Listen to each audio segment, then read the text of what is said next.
So, hi guys, welcome. Thanks for coming to this presentation. So, just quick show of hands. How many of you are developer or do some kind of coding or?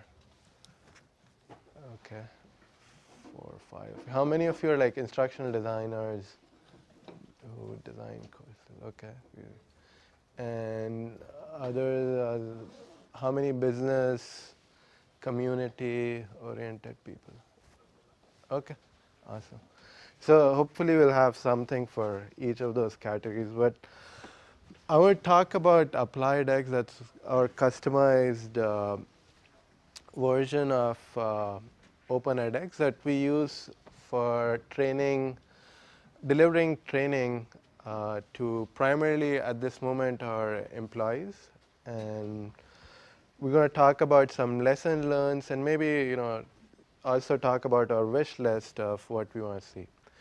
So before I get into AppliedX, just a brief intro about Applied Materials. How many of you have heard about Applied Materials? Not many, okay. He used to work there, so he doesn't count. So Applied, every phone that is manufactured, pretty much every chip in that goes through one or more of Applied Materials tools. And we are mostly in the B2B space, so our customers are all the chip manufacturers and stuff. So we're not as known in the in the public domain, but most of our expertise is in materials engineering and modifying materials in atomic scale, which is used for chip manufacturing. We have a very global workforce. We are spread out in, of course, North America, but also more and more in Asia, Europe. Our products are very complex. Like these are products that modify things on atomic scale. So there's a lot of technology which is built into it. So from a platform perspective, we want to train people, our workforce, which is globally in working in different regions. We want to train them on complex technology, which is what AppliedX does. And here you see, I think the morning Joel was mentioning, if you have received an email from Barack Obama, it came from, but he visited our facility in Austin, and that's where this picture is from. So now there are three things we want to talk about: introduce what AppliedX is, then delve into what we see are the three components of making this successful in enterprise, which is getting the platform, the content, and also the feedback from the users. And then one of my reasons coming here is to kind of show our wish list and see if some of you are either interested in collaborating with us or can help us achieve that wish list. Okay.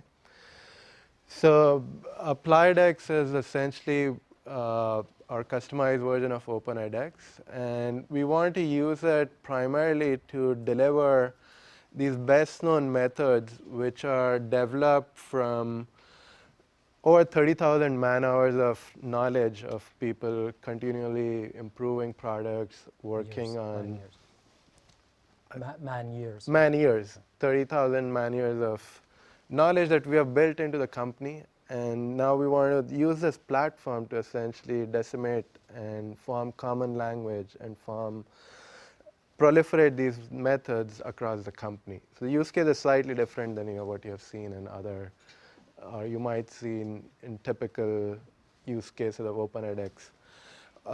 In terms of courses, we have developed more than 55 of these, more than 90 hours of content, and we use it to train our employee workforce so far. So this is limited to currently just our employees. The purpose is, that the training, our employees can take it anywhere, anytime, and do it on demand when they like. So there are certain users, there are certain unique features which result from those requirements. as I said earlier, we want to decimate these best known methods which are accumulated from um, all this years of continually working on products. We want to do it using not actors or professors, but we do it using just the people who are subject matter experts, who know the material best. We feel they are in the best position to deliver, and they bring in with them stories and experience, is which builds a connection. So one of our big challenges from an instructional design point of view is kind of training these people, these subject matter experts, to be a good online instructor. And that comes with its own set of challenges, which some of you who have worked in instructional design would be familiar with. These courses typically tend to be short in length, so most of them are 1 to 2 hours long. And another unique feature I would say is that for us, the work doesn't end after the course finishes. Okay, a lot of the training that if you come from a university setting, the course is done when there is an end term and it's graded. For us, it's just the beginning. What matters for us is how that training is adopted. Are people proficient after taking that training? Can they actually do their job better? What's the effectiveness of that training? Does it move key metrics in the company? So all of these things are not built into the platform, but we have to still pay attention of how we can bring some of these features into the platform. Okay. Now, what the framework that we kind of use to structure our thinking is, we see there are 3 important components or 3 important pillars of making this happen. And that feedback between these 3 things is important. So there is, of course, the content that we deliver both on a web plus mobile apps that we'll talk about. There are different ways we collect feedbacks from the users. Both we QA these courses with a focus group. We also do a lot of surveys and polls to get this feedback, which we use to essentially improve the platform. And then a better customization on the platform and more features from the platform allow us to create even more engaging courses. But we iterate on this loop kind of on a quarterly basis and make improvements to cater to the audience that we train. Now, so what have we learned doing this loop for about a year now? So sharing some lessons learned. One of the first decisions we made was whether to build or to buy. Okay, so whether to actually give this hosting to a vendor or to do it ourselves. There are seats in the front. You guys can. Yeah. So just make yourself comfortable. There are plenty of chairs here.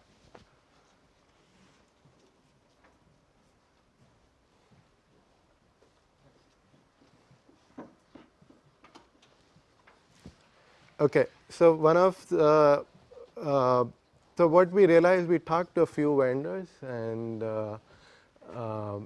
what we realized was we wanted to do a lot of customizations to cater to our employee base. And the other thing was that our products and technologies, the kind of trainings we were delivering on them contained a lot of intellectual property. So this content is very close to our chest, so we wanted to make sure it's very securely hosted and also integrates very well with the other multitude of services that we use in the company.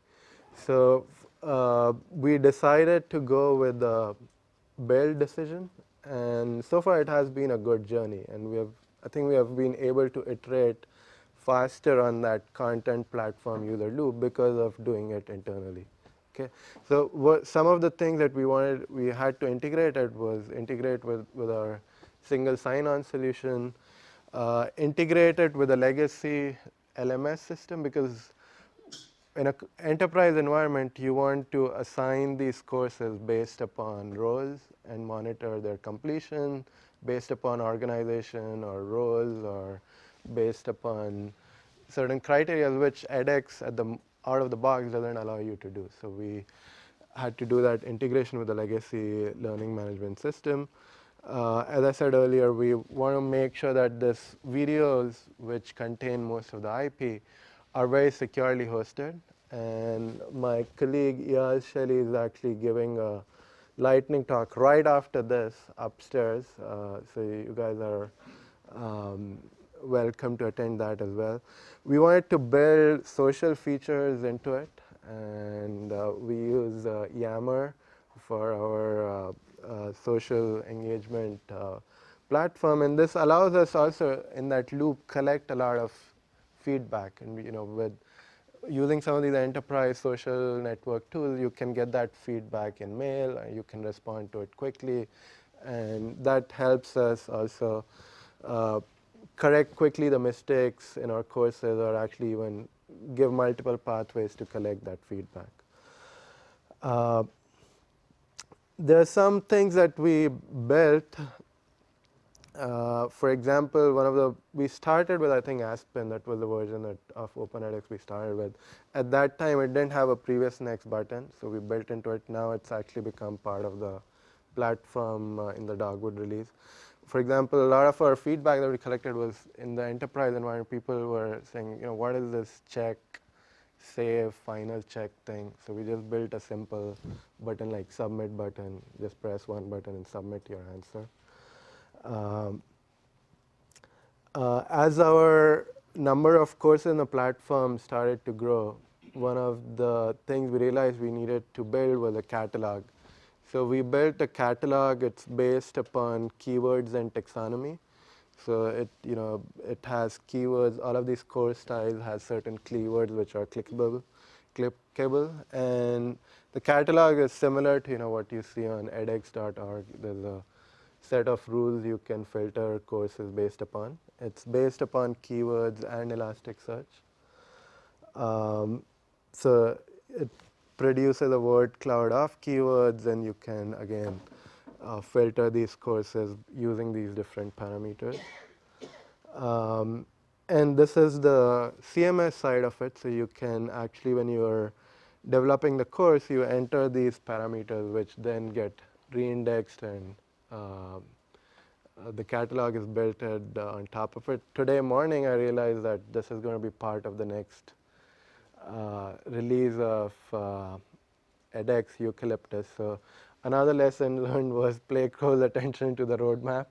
Don't build services that get that the community is building as part of their name releases. One of the reasons we upgraded the platform to Dogwood was we felt the first version of the app, we wanted to move from just being a video companion to allowing our employees, because we have a global workforce, and a lot of these people are in the field, they're constantly traveling. So for us, enabling this mobile app on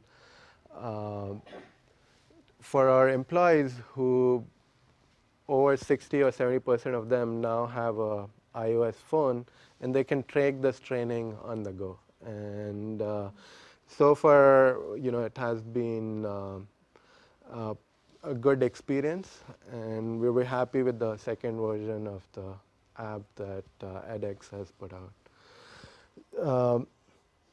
Now, as I said earlier, one of the challenges in an entire enterprise environment is making engaging content, because our, let me roll it back. Our employees are, the people who are teaching these courses are our subject matter experts. So we have to spend a lot of time in enabling them to create this engaging content. So my colleague John is going to talk a little bit about how to do that and what are some of the practices there. Thanks, Aneesh. Am I on here? So yeah, we're always looking for new tools and how do we reach our audience. our engineers, just like in any company, they're overworked, some would say underpaid, and we ask them to take a lot of training, right? So one of our missions is how do we make the training fun and engaging? So we're always looking for new tools that we can use. And here are some of them that we're using right now. We're using the tablets and iPads, document cameras, whiteboards, video scribe stuff, so we can do nice rendering of images and makes it kind of engaging. And some of the newer, we've done some field trips where we will actually go to where the equipment is and show them not just a PowerPoint, but they actually see what's really going on in the tool. And one of the trainings I'm working on right now, I'm using a drone to capture some pretty nice footage for, inside what we call a clean room. So it allows me to get some angles that I couldn't easily get with a regular camera. And I created a virtual reality 360 video. This is the rig I used here. We're going to be making more of that content in 360. The other thing we wanted to do was we want to create organic growth. So a lot of people have good ideas in the company that they want to get out to, maybe even small groups, 20 people. Some of them may need to reach the entire company. But we created a studio that anybody can come in and self-record. So that was one of the challenges. How do we create something that's really simple? It's just two button clicks and they record themselves. They don't need to have a studio crew like you have behind here to operate the studio. And the other thing was, can we do it really cheaply? So we got quotes for this. They were in excess of 100K. This studio I put together for 15K, and now we're going to replicate that across all of our regions. So one kind of interesting thing that came out of this that I didn't really realize coming into it was, it's very daunting when you're behind the camera and you have all the lights on you and you're trying to relay a presentation. You probably could do it in a conference room easily, but there's something weird about being behind the camera. So one thing our subject matter experts like about this is that there's sort of a privacy there. They can do 20 takes and delete 19 of them, and nobody's there to see it but themselves. So it kind of helps them relax, and they can feel more comfortable, because these guys aren't actors. They don't always do presentations. They're engineers. So I'm going to show you one of the things we wanted to do is make learning fun. So we tried to get creative in how we create these courses. And someone was asking me, why is there so many potato analogies in your videos? And this is my Facebook picture. I'm Irish, if you haven't picked it up already, and I like my potatoes. So I'll show you a little video highlight of some of the content we created.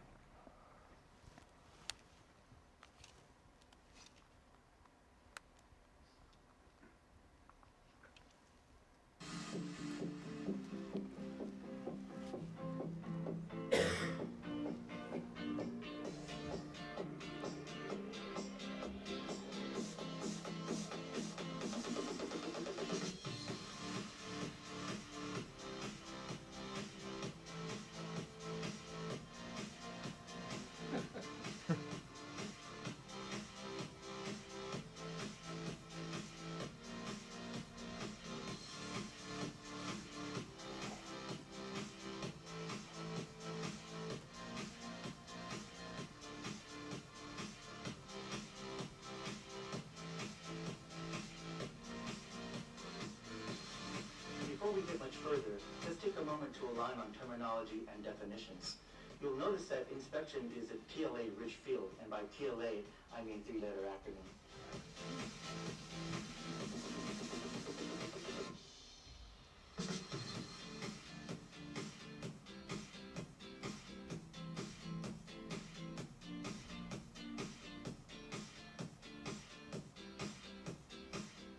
We also need to have one team, one voice, one message. We're going to hit on this continually as we go through this presentation, because every conversation, if you walk away with nothing else, please get this. Every conversation is a negotiation.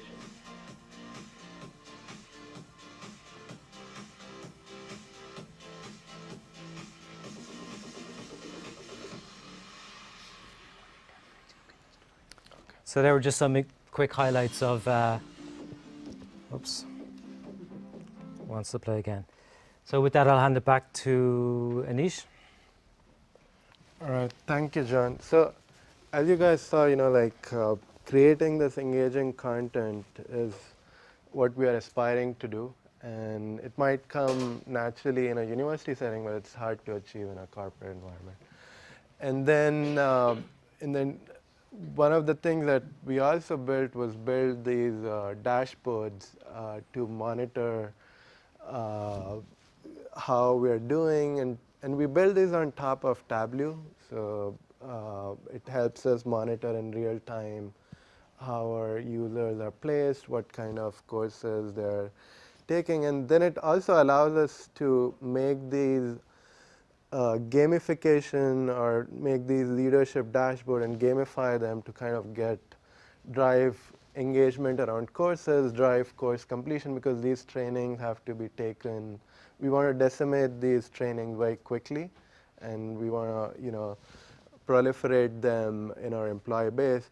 So one of the things, for example, we did was make this regional dashboard, and we around, okay, if you take 10 courses by this time, you get invited to a special event where you get prizes, you get gift cards, and so on. And that really kind of that incentive scheme or gamification layer is something that we want to continue on. And if you guys in the room have some ideas around it or want to work with us on that, that would be awesome.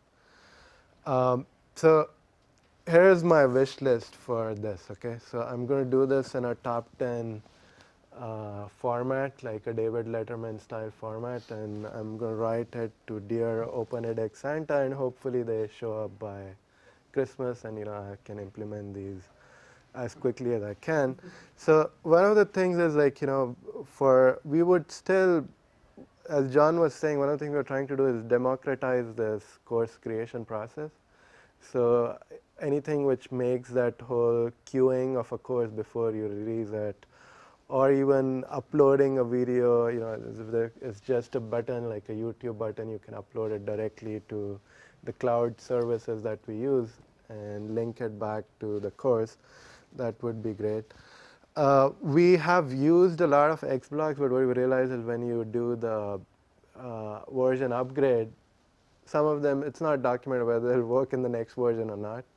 And in a corporate setting, people they expect things to work, right? So they call up the help desk, they will call up you'll get bombarded with, tickets as soon as something like happens. So again, some better stability there would be useful. So a lot of our courses have help sections or have surveys or credit sections, which are kind of standard across different courses. And if there was a better ways we can reuse it and track it at one place or make changes in one place and gets reflected across the different replication of that content, that would be great. We would also like to get some revision control on the courses. And then, as I said earlier, our work doesn't stop after somebody completes a course. We actually want to follow up with both the learner, in many cases his manager, or the whole cohort, and see, not just after they completed the course, but let's say a couple of months after that course, was that training effective? So things like that, if they're built into the platform, that would be great. Another feature that we would like to see is learning pathways that gives you kind of a visual overview of what series of courses you need to take and what sequence you want to take them. Then again, the catalog, which can be customized based upon roles in the organization. And some of these are kind of more features that you see in LMS, which is catered to enterprise, that you can assign these courses based upon roles. You can report on their completions and generate daily reports and so on. And finally, you can integrate it with the LDAP or Active Directory system. So this is my wish list, and hopefully it's gonna, I can work with some of you guys here to make it happen more quickly. Um, there's some hackathon suggestions, and this, I think John introduced this intentionally, something like building a spell check which is global, so you don't have regrets after you uh, make a mistake. Things like, just very simple, if you erase something, there's an undo feature, or if you delete something, you can undo it. And again, like when we want to build more event triggers. For example, when somebody completes a course, we want to see how long did it actually take somebody to take a course. And these are items which we can work on Friday if any of you are interested. We are also actively hiring for instructional design and also development work. So if you guys are interested, come talk to me or talk to one of us, catch us, and be happy to talk. Uh, we have we have 15 minutes, so we can take a lot of questions. Yes. You had mentioned 5,000 users on Yeah. AppliedX. Yeah. How many employees? That's roughly. Repeat the question just for the. Okay, so I have to repeat the question so it gets captured on the talk. Yes. So I said 5,000 users. That's we initially targeted. We have more employees than that. We have around 14 or 15,000 full-time employees. We rolled out that training that I mentioned to kind of 6,000-7,000 users initially in its first year. So that's what. It's not our entire employee workforce, but we plan to cater all of that in some way or the other. We are Yeah. focused on engineering, so that was mainly the engineering community. Yeah.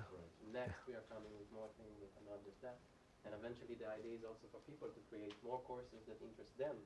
Okay. Right. And by that, reaching other people that are doing things. So does that mean that any employee Any employee can create a Okay. course. create a course? Yeah. And are courses assigned, or are they always voluntary? It's always the employee that opts to take the course. Where So in our LMS system, in our other LMS system, people are being assigned.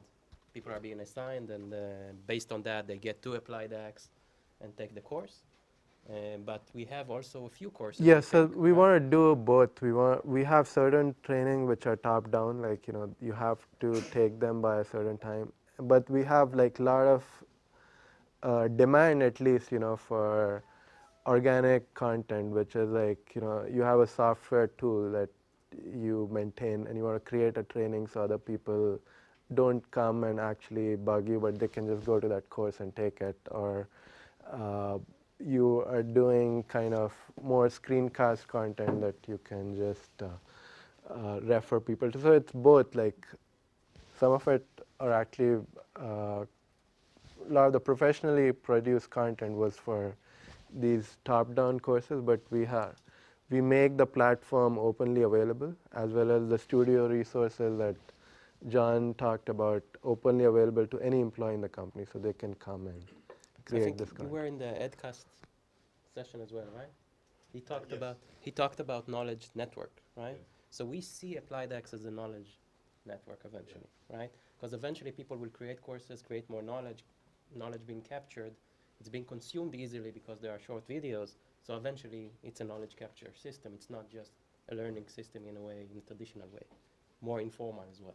Yes. Thank you. Yeah. And when, Maybe you first. Yeah, go ahead. okay. Yeah. So when some engineer is going to want to create some course, does it being trained by instructional designer before it, or they just starting to working together, creating his course, or he's just doing it alone with the process? Yes, so what we have made like a short training. We have made a short course which teaches people how to do instructional design and make a course. But many a times that's the first stepping stone. But depending upon like what's the audience and what's the priority, we do some hand-holding as well. So we walk them through different steps of instructional design. But what happens in an enterprise environment is a lot of time people are used to giving presentations which have everything on the site, right? But if you now convert it into an online course, it's not meant for training. It's meant more for like presenting or doing executive reviews. So there is a process that we help them to essentially convert it into a teaching site. So does any course have a dedicated producer, or the author is a producer of the course? The author is usually the guy who is in front of the camera. He's the subject matter expert. Okay.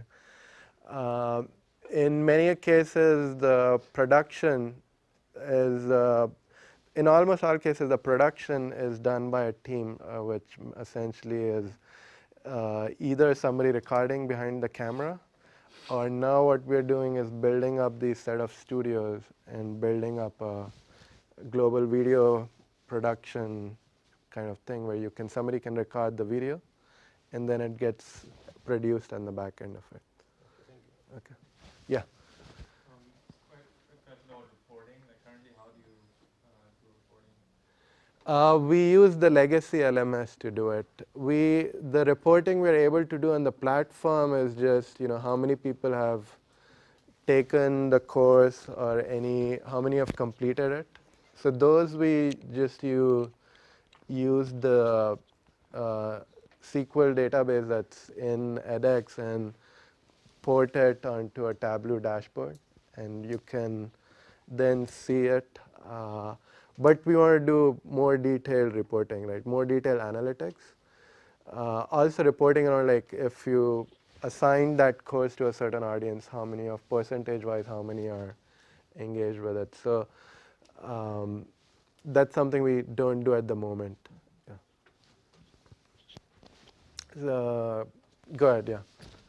We're working exclusively with corporates, and working with the British Army, Network Rail, and the Bank of England. The big problem we've got is this analytics piece and the individual progress. How are you managing that with your own LMS? Is that something you've managed to solve, or is it just sort of just looking at the big data at the moment rather than individual progress? Sorry, I didn't get which organization are you with? It's a company called Proversity. Okay, all right. So actually, we looked at your catalog solution, before we built ours. We at the moment don't have a very well-defined learning path inside edX. So we go to external, like a legacy LMS, to do that. But that's something which was on my wish list, that we would like to see that learning path built into the platform. So the thing we keep coming up against is the reliance on SCORM. Yeah. Everything comes back to SCORM 1.2, and I ask the people I'm talking to, do you know what SCORM is? And they don't know. They just say that's what I've been asked. Yeah, we know what SCORM is. We wish it was. We go around in circles with that, and just trying to find a different way of getting into legacy LMSs, and we've not found that solution yet. So it's like, how can we do that? Yeah, so we're very familiar with SCORM. A lot of legacy content that we have as well is on SCORM as well. So I think there's some talks around like building a XBlock or a plugin for SCORM into edX. If that gets built, yeah, we would find it useful as well. I talked to Marco this morning, the guy that spoke to us about future things going on. Yeah. And I said, what about SCORM? And he said, we think we can work with TinCan, the next generation of SCORM, and he's going to hope that happens. TinCan doesn't go into Skillsoft. People like the Oracle, and again, I'm way out of my technical knowledge point here. But what happens is that so many of the big companies, corporates, are using PeopleSoft and Skillsoft. Yeah. So they're saying unless it can have that, and again we go around in this circle, so they can't use TinCan or XAPI on Skillsoft. Yeah, go ahead.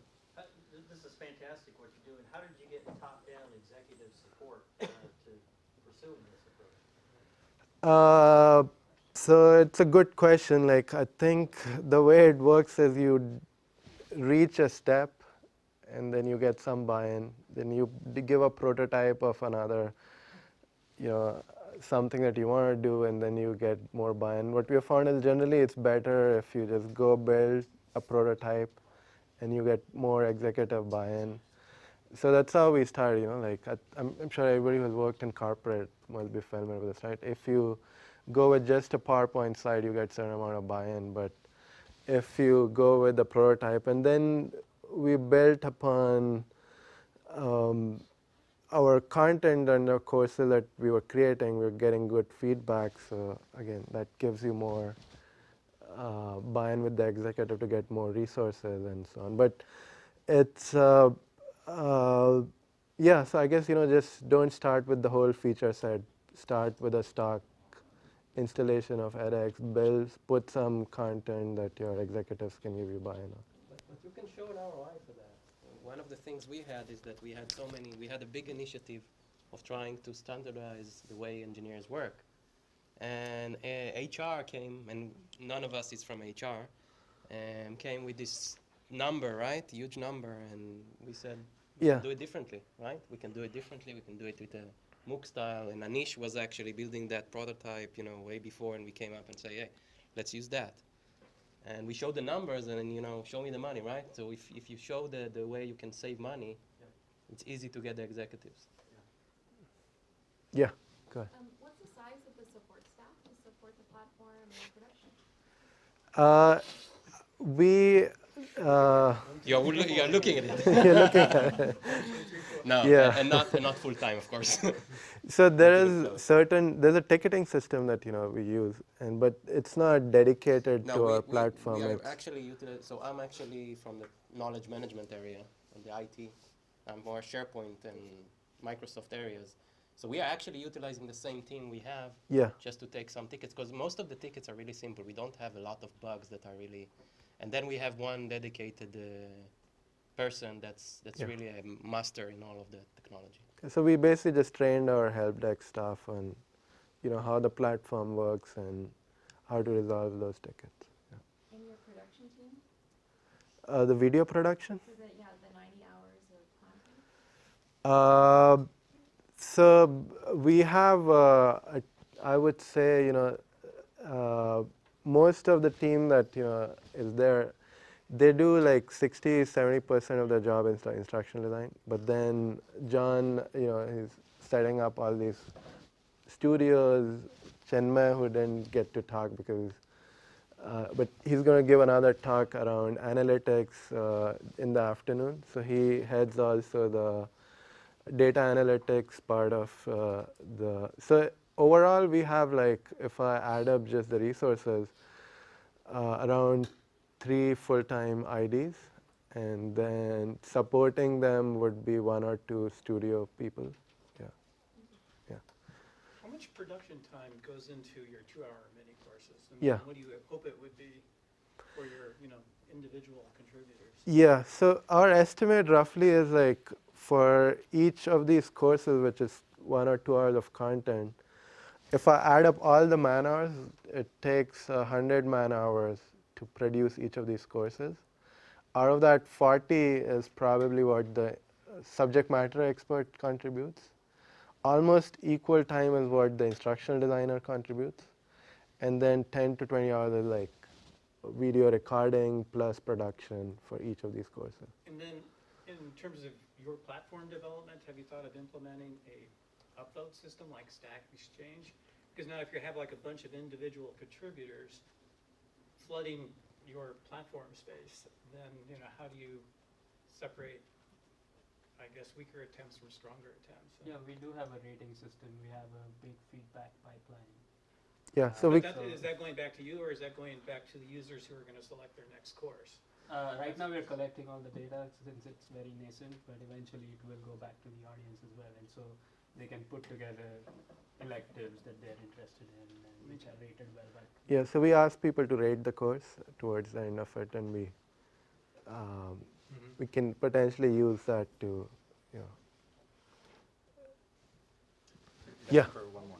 What do you use Yammer for? You said that you were working on Yammer integration. Yeah. What do you use Yammer for example, to pick up some feedback? Yeah, so the Yammer is embedded inside pretty much each unit in the course.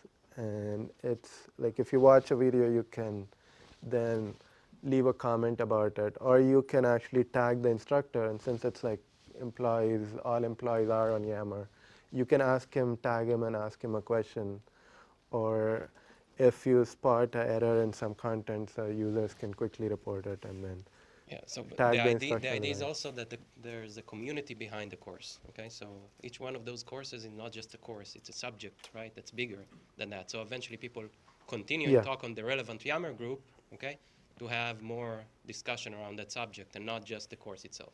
Yeah, so the plan is to build a community of practice around that course, yeah. Link the profile page to Yammer and the success also are linked to Yammer, or No. that's just Just the No, feed. just the, right now, just Just the feed. Yeah. We have time for one more quick. Okay. Let me take just these two people, okay? Yeah, go ahead, yeah. Okay, so if you hadn't wanted to use Yammer, my more important question is XBlock stability. Can you say a little bit more about that? Because you said corporate users expect things to work. How unstable is it? So I'll just tell you, like we had one course running and it was using staff grade assignments, right? And we upgraded to Dogwood and that didn't migrate that XBlock. So the data was lost and it was a running course. And there was not enough, most of it is like around third-party XBlock, which are not completely supported by AppliedX. But we use a few of those, and I think one lesson we have also learned is like build a superset course, which has all the XBlocks, and when you migrate, test that first. Yeah. Both of you raised hand at the same time, so let me take your question too. Yeah. So, tactical question. When employees are part of a course, after they complete that course, do you keep them in that course so that they can continue to contribute on the Yammer or everything else? Yeah. Or do you? Yeah, so most of these courses don't have a end date or a expiration date. We hope to, just build a community around people who have completed that course. So they are always part of the course. And again, each one of those is a knowledge piece, right? So eventually people should get it. We don't have it at this point, but the enterprise search should get it. So when you search something, you should get also, the right course or the right unit or the right video, because this is pieces of information people use all of the time. Thank you. The marker here, he's saying that I should stop because we're out of there's time. We want to another. make sure everyone has time to get to the next. But I'm happy to talk to you after. This is more of a comment than a question. There was some discussion earlier about Storm, and in 8 minutes, I'm going to give you a lightning talk about the new Storm XBlock that we're developing that allows you to add Storm content data. If you're interested, either come to my talk or come find me. Awesome.